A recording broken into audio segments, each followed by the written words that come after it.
Hello, good morning, and we are live. Things are all setting up, and we are loading. We have a very, very beautiful mom with us, and I'm just waiting for my Facebook to load, Therese, so that all the things are set up and the comments can start coming in. And okay, it decided not to. Yeah, so generally starts echoing with the volume. Good morning, everybody. And good evening, wherever people are going to join in. I know a lot of people are excited. I've been getting messages. Therese is on. Debbie was very excited.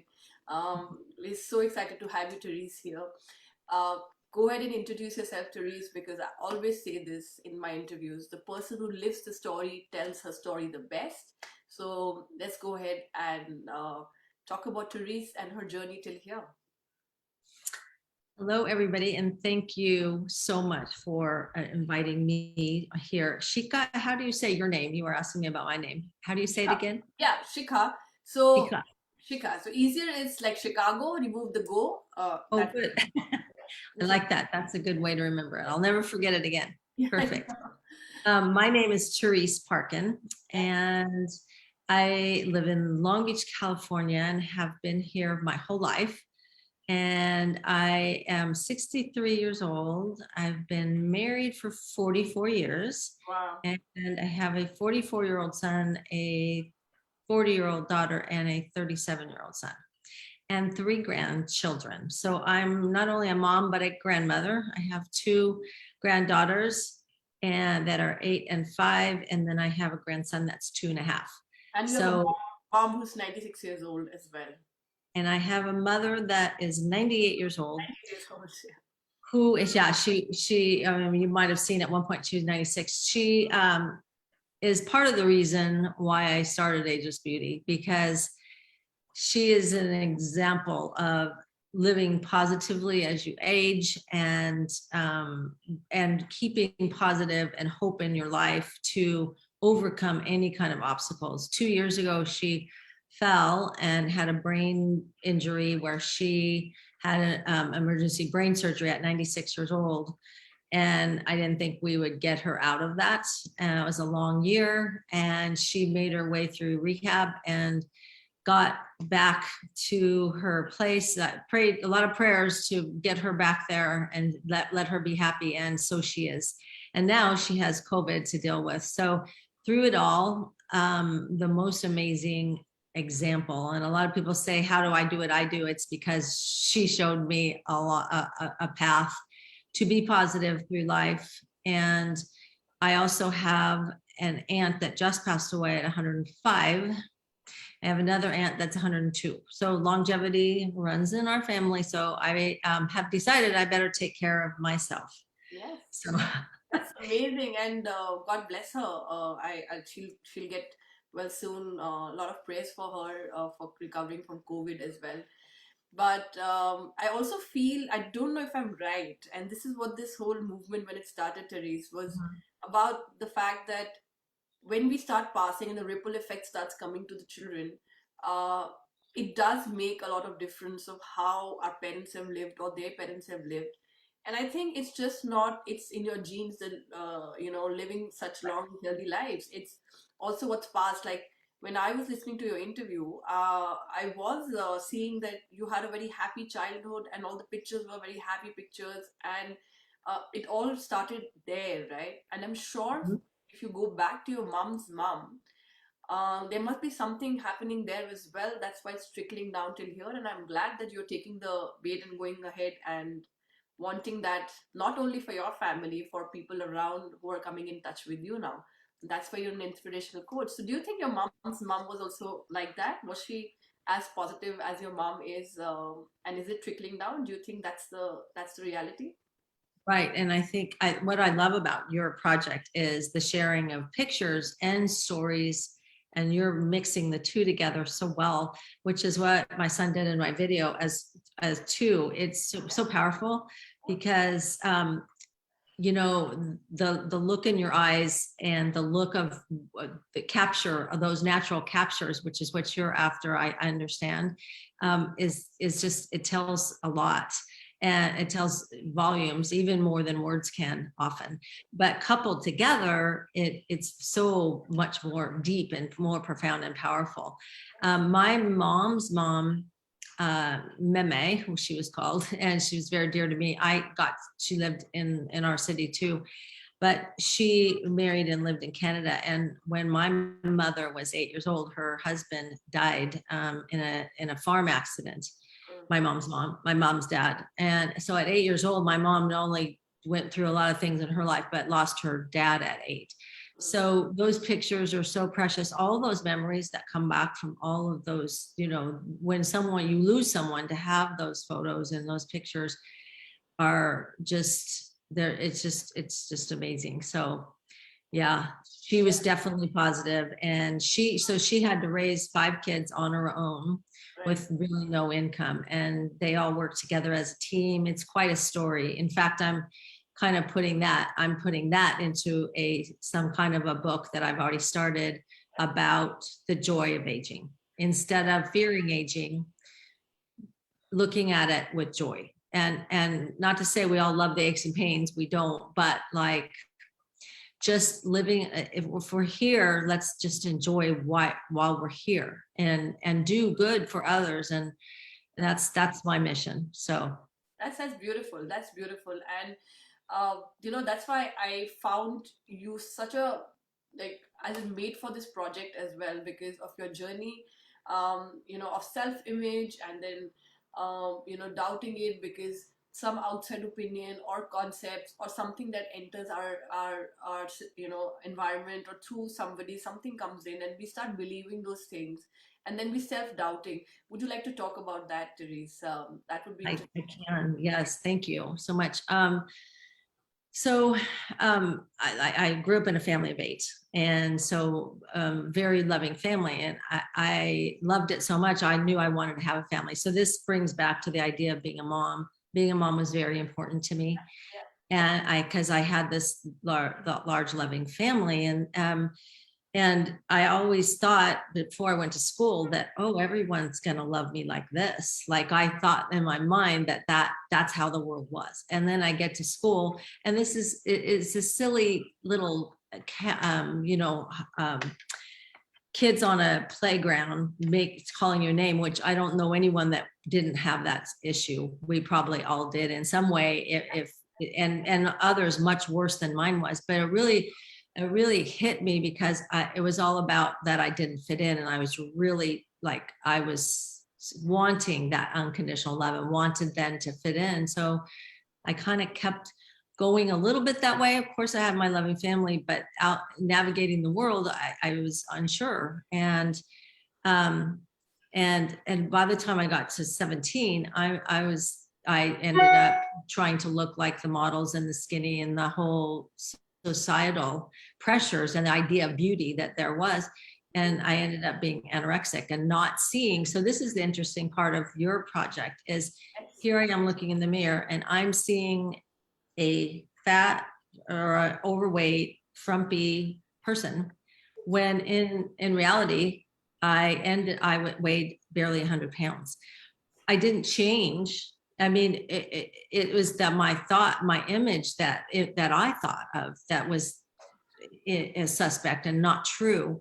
And when I was taken to the doctor by my mom, she just said something's going on with her. So she took me to the doctor, and he said, "You're not going to be able to have kids." And that just wait a minute, no, that's all I ever wanted. So my actions are going to make me not have kids. So that was a real hard line for me, saying, sorry, that's not going to happen. So lucky for me, and I'm blessed to have had that hit me so hard that it turned me around, because a lot of people in that situation that doesn't, but I really go back to that story, because as I got older, I decided, I'm thinking that I'm doing okay, I'm doing better, and I was happy. I ended up, so having my first child when I was 19 years old I say it in the video, was the best day of my life. I mean, there's nothing that describes that when you have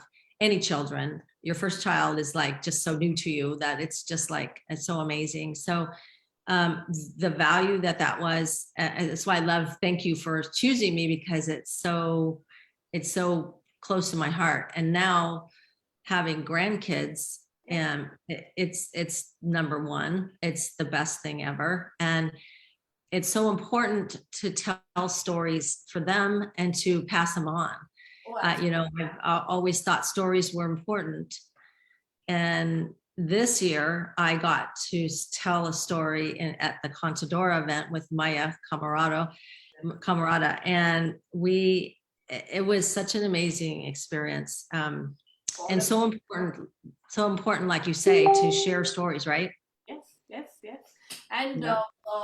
it's just also that, the whole judgment thing, which I'm saying, is just like, as I'm moving forward, and I've given a big number of 100. It's like Right. 100 shades of Hmm. mothers, and each shade is so different, and each shade comes with such a different story, that Right. at least one thing is clear, that each mother is moving forward with her own story, and we have to start leaving them alone without judging them, where they're coming from, why they're doing it, what is right, what is wrong. Because most of us are already judging ourselves. We are so engrossed in the Right. whole thing, that whether we're doing things right or not, we are guilty or not. And then when we, as peers, as friends, as relatives, start putting even extra judgment on it, it gets very tough for her to move forward, because she's already being tough on her. Most of us are very tough on her when we become mothers.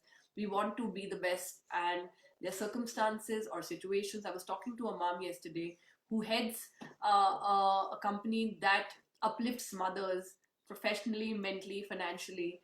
And she was just saying the same thing, that it Yes. just gets very tough for us to start judging mothers, and we have to leave that there, because each mother, some mothers really have to solve their childhood before they even start moving forward in uplifting themselves after they become moms. So that's why this project brings your story in, and I just for me, when I was hearing this whole thing, and I was just like, how fragile is our soul sometimes, and especially when we are kids, that it gets struck by something very small, and it takes such a big effect if it's not like solved, or we don't speak up, or and then it takes so many years to solve it. And I mean, it must have taken you about 20, 25, 30 years to just solve that and actually be okay It with it. did. It did. And I was happy. I was happily married. I'm still married to the same man, and very, very grateful for that, and have these three wonderful children. But I'm always thinking, at the same time, I'm thinking, wait a minute, there's something I'm missing, something more here that I'm here for. Right. That was just a really burning desire in me. And I would always say, like, I don't know, this is great, but I'm capable of more. And so what I've learned in this journey is that experience at that event that I went to, and sharing with another woman about my fears. And then she tells me, I have that same fear. So exactly what you're saying is that we all have that chatter in our head, and that those judgment, but the judgment is us. It's society, but it starts with us. And Absolutely. that's really hard to reprogram, um, until now, because I am reprogramming that. I'm stepping into losing the fear to get the freedom to do that, and to not judge myself, and get over that fear, or that stops you from doing brave things. And it is a courageous journey, and I think, but we're all capable of it. And I love what you talked about, the idea of beauty. So my site and my mission is called Ageless Beauty, and the reason it's called that is because I really think it doesn't matter what your age is, and it doesn't matter what your beauty is either. I think beauty is love, and I think we all have it inside of us, and it's unique to each of us. When I look back now, that I look at my life, when I was 7 and being called that, I wasn't ugly, I was beautiful, but I'm seeing that, but nothing's changed. It's just my perception of what I look like. Right. And at, and at 59 and at 63, I just embrace the idea that we are unique, Yes. each of us. Yes. Yeah. Yes. And I also like it's becoming more and more confirmed. And I was just mentioning to you before we were starting the interview that when I was listening to you, I also realized that you know no matter what you do, some comment will come and hit us. Somewhere Right. somebody will make a comment, and I think as mothers, if we can prepare our children very early, that it's just like comments, and you just have to protect yourself for not letting it hit so hard. Is Right. another thing that I'm realizing with these interviews, that we can prepare our children to be okay, because as I just mentioning that I was always a very smiling, very happy, in spite of having a very tough childhood. I was always a very positive person. And, one fine day, like my friend who's an artist, and she put a picture of me, and there was an exhibition. And in the exhibition, it was written, oh, these smiles that she smiles is not real because there's a lot of pain. Because it was an assumption that she's had a mother, she has a child, her mother was taken away, she was schizophrenic, there was violence when her mother was schizophrenic, all that stuff. She assumed that I was negative about it. I had everything inside. But actually, the reality was, I was raised by a beautiful family. I had a big joint family, and my father did everything to raise me in a very positive way. And I did turn out to be a positive kid. But that put such a big question mark that maybe she's right. Maybe I'm not positive. And it took me years, that. And it was a struggle for me because my work has always been very positive. If you see my photography, people always told me that what you see in me, like as mothers, they always came up to me and family photographers, and what you see in me, I don't even see it. I don't know where you brought this woman out in this picture. I would have these ecstatic pictures of hugs and kisses and etc. But that comment was always there because I always doubted that, is my work not real, is it fake? And it's taken me years to resolve it, because it's just a comment and it's not who I am. So when I was hearing your story, it's just not who you were, it's just a comment and it hits you. And how Mm-hmm. can we protect our children, our grandchildren now, to prepare them that these harsh comments are just sometimes a momentary thing, and just like let go of it. So that made me very connected to you, and it made me realize, it took me back to the fact that how I solved the fact. And now I've come all the way back at the age of 40 to say that I am positive. I want the mothers to start shining. I want people to shine around me. I love that.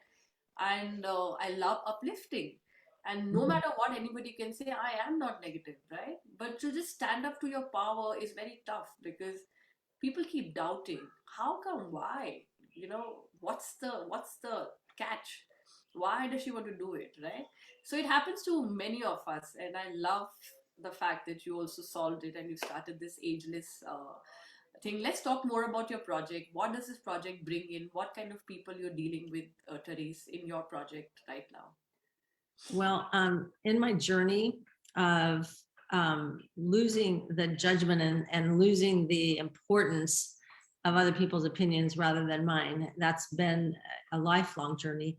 And just deciding that that event struck a chord with me, and I was really became passionate about inspiring other women and men. It doesn't even have to be just women, but probably mostly does speak to women because of the name of it. But just to live a life of joy and not fear and not give up. So as you see, a lot of people as they get older too fear it, so they just like, well, I'm going to try every single thing to stay 18 years old. Well, I last I checked, we're all going to not live till we're 300 years old. So we're gonna age, and I just figure the best thing is to enjoy the time you have.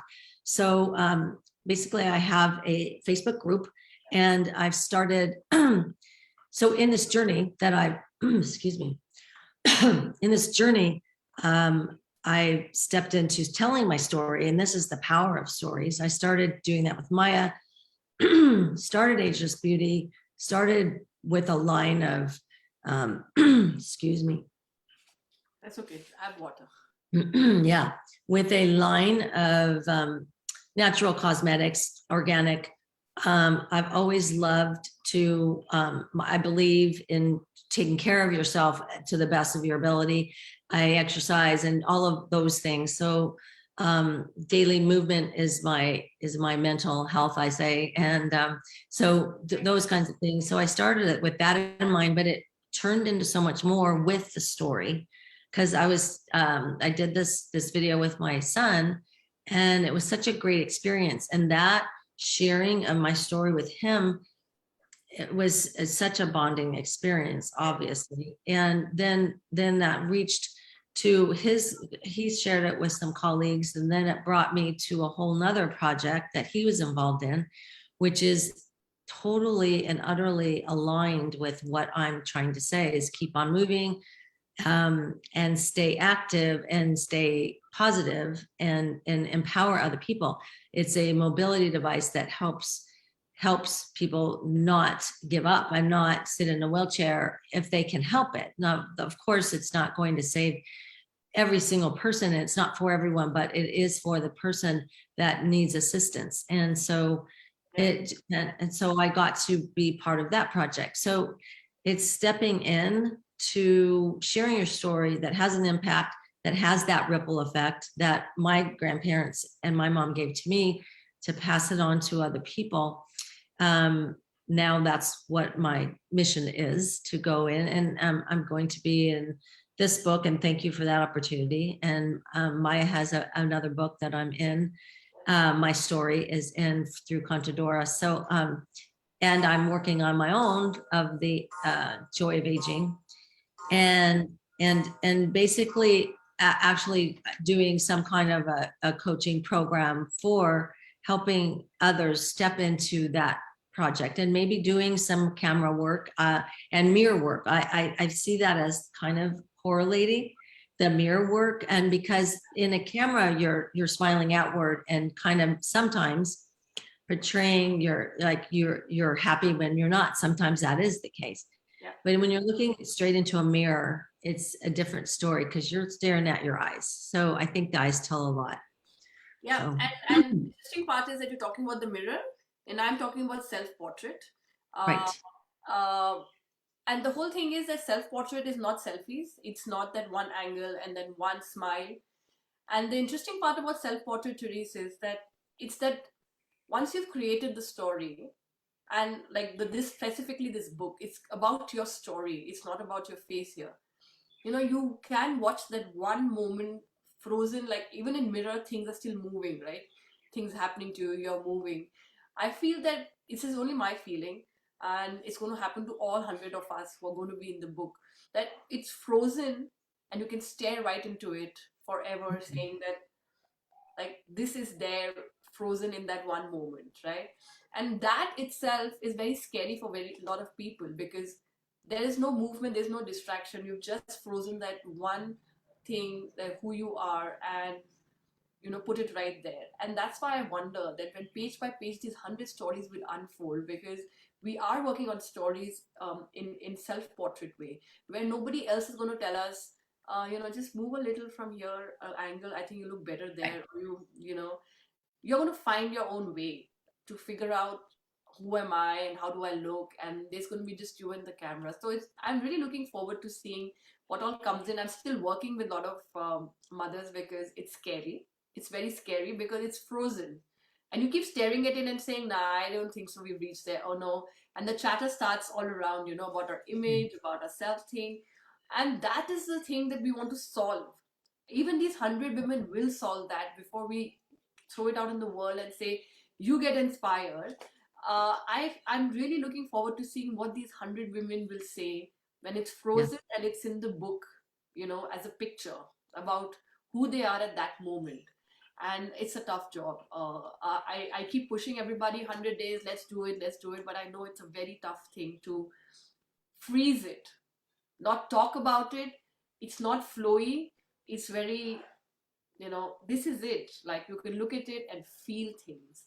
So, Well, it's sort of a declaration. yes, It's a declaration, nice and way to create it. Yeah, that this is who I am, and like so I keep getting questions with moms. Can I do this? Can I? I'm like, I just keep pushing them. There's something better there. You can get there. So I always give an example, two examples that have come to me. One picture of this mom. I want it to be a surprise. That's why I've not even released it in the group. It's a goofy picture of her. Like she's looking so silly, but she did that because she says that I want to break away from this beautiful this thing, and she loves to make her daughters laugh and smile. Okay, so Okay. I was like, that's the picture for you. So that's a Yeah. picture because in the index anyway, there's going to be these small pictures, proper portraits of all of you there. So we don't have to. We don't have to. She's made that statement, and it's like she's looking really. I love that portrait. And there's another portrait of this mom who keeps walking in these remote places of India. She's from Italy, and everybody thinks India is not safe, but she's been doing that for 6 years. Even I would not do the things she's doing all by herself. And she's just that small amongst mountains, that small, and that's her picture because she and the vastness of the place she's always walking in is is what it is. So my kids are here because they are unwell, both of them. So Okay, look at him, so cute. Oh yeah, my the God. son is both of them are unwell, so they both are trying to get my attention right now. Papa is hiding. See, Papa is there. Papa is there. Go, go, go. Papa's got something nice. See what he got? Something nice. Papa is hiding. Adorable. Papa's hiding. Papa's hiding. Yeah. Now So he's two. sorry, he's just turned two. And so I was just saying that I keep saying this about this book, that this book is not about how are we looking and how are we smiling and what all is there in our this thing, but what it is about is our story that's going to be frozen in a book forever.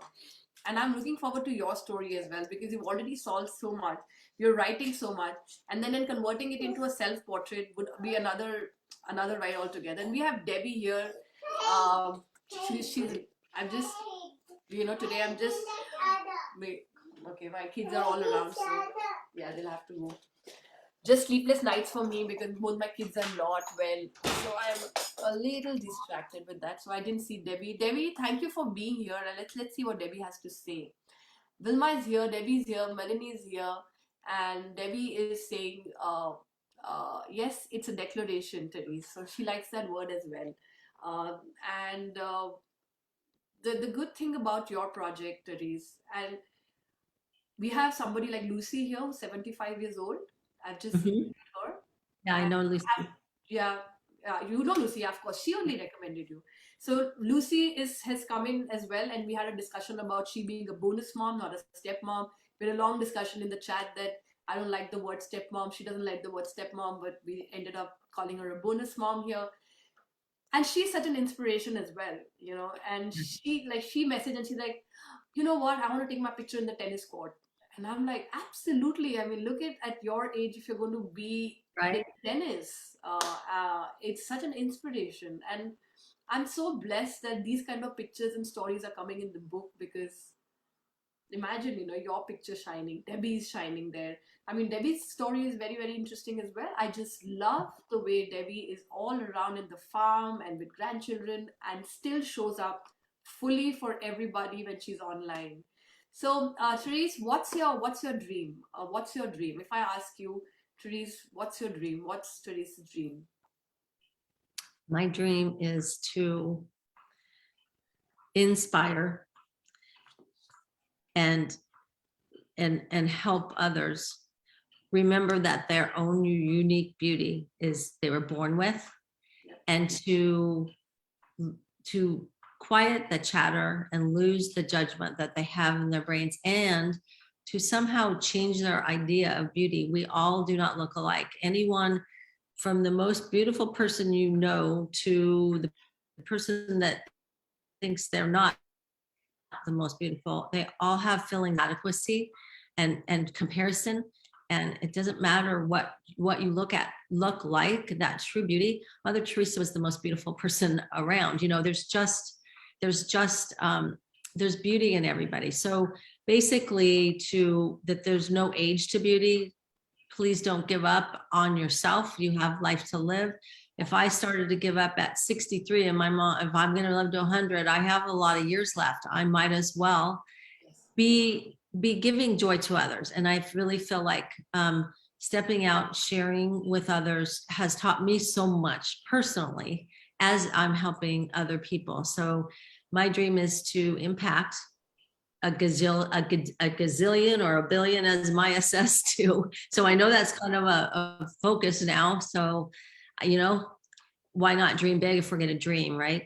Yes, yes, and that's amazing because I keep saying, and when I was interviewing Maya, she said it's very interesting, Shikha. She kept the interview and she's like, I keep telling everybody, I want these 100 dreams to come true because the book is called 100 Self Portrait, 100 Dreams, right? Right. And she's like, I want people who I'm impacting their dream come true, and you want all our dreams to come true. Imagine how many dreams will come true if your dream only comes true of these 100 people, because you're saying a gazillion, Debbie's saying a million, somebody's saying trillions, and I'm like, let's just focus on these 100 dreams coming true, because we would have made a lot of impact through these 100 moms and their dreams coming true. And everybody, like, there's all the mix, Therese, here.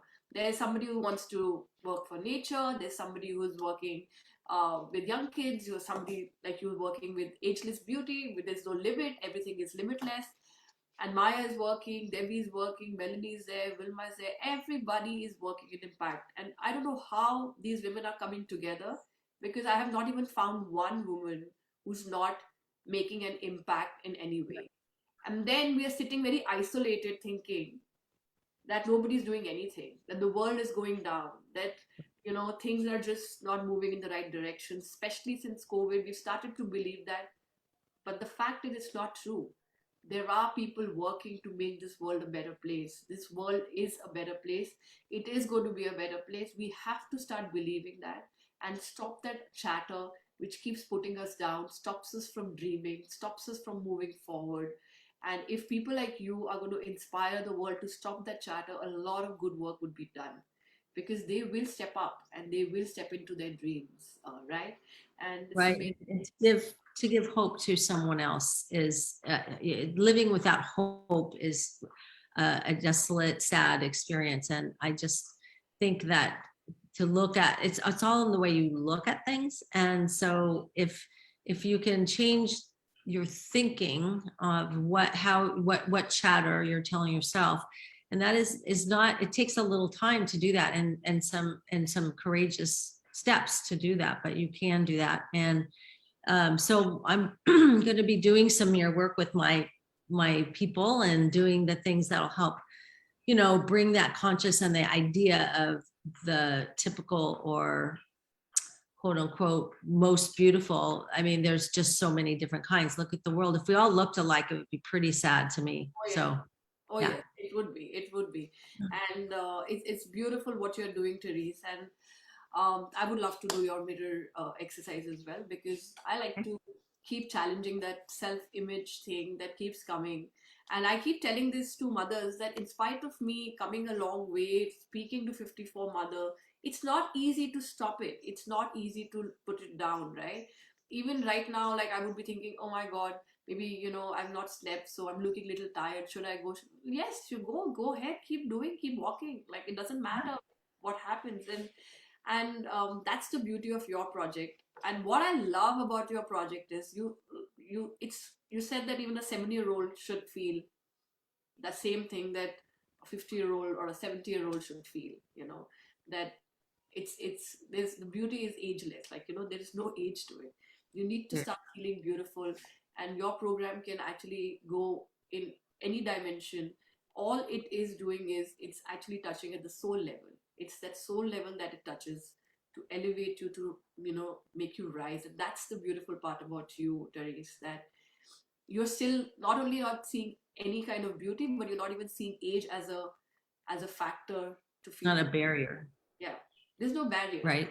It's I mean, there's things people have attained. It's limitless. Like people have attained way more than I. So that's the comparison game. Like as you age, well, I'm pretty fit, but there's people climbing really mountains that I'm not doing. And so good for them, and I'm doing what's good for me. And just that knowledge that do what's you. I do me and you do you kind of thing. So that's kind of another focus of mine. Yeah, and also that I think finding the best of you at this point in time is also very important, because a lot of us also sit down and think, this is me. That's okay. Just like, that's me. Accept it. Because I hear that chatter as well a lot of times. And True. I'm talking to people and I'm like, this is who I am. Accept me just I am. Doesn't matter. But I think that is also resistance to want to change. That kind of resistance that comes in front and says, uh, and yesterday again, this mom says a very interesting thing. She said, and you're talking about a mirror. It's very interesting that it came together to me right now. She was saying that sometimes we should not find people coming to us as opinions against us. It could be just somebody's just showing us a mirror and trying to show us that this is what it is and you need to change it because it's not working for you, it's not serving you. And we don't have to take it personally all the time if people are saying something to us that it is against us, or it is there's something wrong with us. Sometimes Right. people are just showing a mirror, and you just said about mirror. Yes, it's just showing the mirror and seeing to see who you are, and that's beautiful. And it came to my mind, and yes, it doesn't matter. Sometimes we need people like you. And I was talking yesterday as well, and I was telling her everything. Sometimes women just can't get out, or mothers cannot get out of their zone because they've not met anybody who cares enough to say, "Here's a mirror." Just look Right. at the mirror, right? You have to care enough sometimes to sometimes step up and say, not worry about the fact what would they think. Sometimes that's what they need. Somebody needs to show them the mirror. So I'm loving, while talking right now, the whole concept of mirror even more. So hats off to you, Therese, for that. Thank you. And it's very accented by my involvement in the zine project. That is just an extension of what it wasn't created for it. It was just, it just kind of all synced together and just impacting other people to show hope and to versus, giving up. It's all about like giving someone hope. So really, really, really blessed. And people like you doing this project and showing a story, sharing stories with pictures, our ancestors, even pre my grandmother, all of those stories, they do trickle to us. We just don't always know them. So that's why that legacy of that photo that you say is then there it is. It's a declaration, but it's also your legacy. Yes, Yeah. it is. And I mean, for me, I don't know what I'm creating, Therese. Yeah. And I'm telling you, it's because I'm soaking in so much energy. I'm talking to so many mothers. Some stories really touch me. It stays with me the whole night, and I'm bringing up two young kids. And I always feel that sometimes I'm actually pinching myself that where have I put myself, like it's, and I was telling this to Debbie also, that it's beautiful and it's painful and it's beautiful. I don't have words to explain that it's all coming Right. together for me. There will be a very big breakthrough for me as well by the time the 100 end and the book is created. There will be a different level of breakthrough because I would have soaked in so many stories, not only these 100, but I'm talking to many, many mothers every single day before a mother is stepping in. And the fact that you said that it's a declaration, I mean, 100 shades of moms declaring these are our shades, and that's it. We are Yeah. living stories, and they're actually living across the world, but there's still a connection. They still feel the same thing. It's going to be something magical. I know it's going to take some more time and some more effort, but we're going to I'm be so there. So excited. Debbie's also supporting us in the chat all this while. So thank you, Therese. I mean, I really want to keep going on and on talking to you because Yes. it's just going deeper. Like the more I'm talking to you, it's taking a step deeper, and I'm loving that because it's making me think a lot. But just because I have cold and my kids have cold and we have fever Right. and we're dealing with that, we will wrap it up today. But Okay. I'm really looking forward to Very hearing your good. stories. I look forward. Yeah, I'm really I want to. I don't know why I just saw your picture with the mirror. Maybe I don't know. We'll see what comes out with yourself. Yeah, I'm working on that for my concept, and with that, maybe that's my focus. I thought of, because what I love to do is cycle, bike. But of course, that's an activity that's great and it is me. But I think my mission and my story is about changing the idea of beauty, even for that 17-year-old, even not even just for older people, but for that girl who so doubts herself at 17. So that mirror works pretty special. So I'll have to play with that. And I don't know quite if you just want one picture, or I don't know, but we'll work on it. So We'll work on it. We'll figure it out. And this is not ending here. I'm telling all moms that trust me, my gut is saying that this is going bigger than it is. It's just not the only portrait. Many more things are going to come out of this book. Let's just reach there, finish this book, get the stories together. Um, I think a very big thing is going to open up after this. Something is about to open. I can't catch it. I can't say what it is, but I just know it in my gut that something really big is going to happen. And I was telling this to Maya as well when I was interviewing her that I just don't know how to tell you this, but it is going to be something big. So maybe that's the beginning of your portrait, and a series of exhibitions are coming of each individual. I don't know. Films are going to come out, stories are going to come out. These 100 moms are going to rise together to declare, as you said, the declaration that we are the living stories right now, and these are real stories, and we're going to make the change through these stories. So let's see what happens, where we head in the process right now. Let's see. beautiful project. I'm so grateful and happy to meet you and have these conversations with you and be part of it. I appreciate it. I appreciate it as well. It's an honor having you here, and I shall catch up with you. Bye bye, Debbie. I know it's getting night for you as well. And Brazilian divine guidance, ripple effect of these 100 women will easily touch Brazilian. I like the word Brazilian that's coming out of Maya's events. So thank you so much. We'll go offline and we will just say bye bye to everyone.